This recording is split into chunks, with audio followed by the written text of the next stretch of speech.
मैं जब पंजाब नहीं जाऊंगी बना रहा था, जब वो रिलीज़ हो गई और वो फिल्म कामयाब हुई यूके के अंदर, तो यूके में मैं बैठा हुआ था कुछ लोगों के साथ, तो वहाँ मुझे उन्होंने बोला भाई आप लंदन में फ़िल्म क्यों नहीं बनाते। तो मैंने मजाक में बोला चलो अब मैं बनाऊंगा, लंदन नहीं जाऊंगा, क्योंकि पंजाब नहीं जाऊंगी बनाया, तो मैंने कहा लंदन नहीं जाऊंगा बनाऊँ। अब वो फिर मैंने उस वक्त शायद मैंने मजाक किया हो या मेरे जहन में कोई आइडिया आया हो, मैंने फिर बाद में खलील साहब से डिस्कस किया, नदीम से डिस्कस किया, तो उन्होंने बोला कि लेट्स डू इट। मैं कहा रियली? कहते हाँ हाँ बिल्कुल बन सकती है। तो फिर वो बना दिया। देखें ये तो एक नाम की, जैसे पंजाब नहीं जाऊंगी जब फिल्म आ रही थी तो सब बोलते ये क्या नाम हुआ पंजाब नहीं जाऊंगी, और वही नाम इतना डिस्कस हुआ, और उसके बाद जब फिल्म हिट हो गई तो सबने बोला कि यार ये नाम बहुत अच्छा था इस फिल्म का, नाम बहुत अच्छा था। तो इसी तरह फिर हमने इस दफ़ा लंदन नहीं जाऊंगा बना दिया।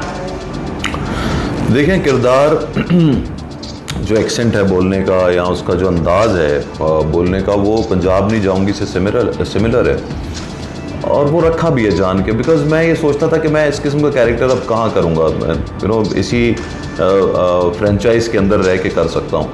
तो मैंने जान के मैंने सोचा भी कि मैं उसी तरह करना चाहिए, और वैसे भी 4 साल बाद हमारी फिल्म आई है।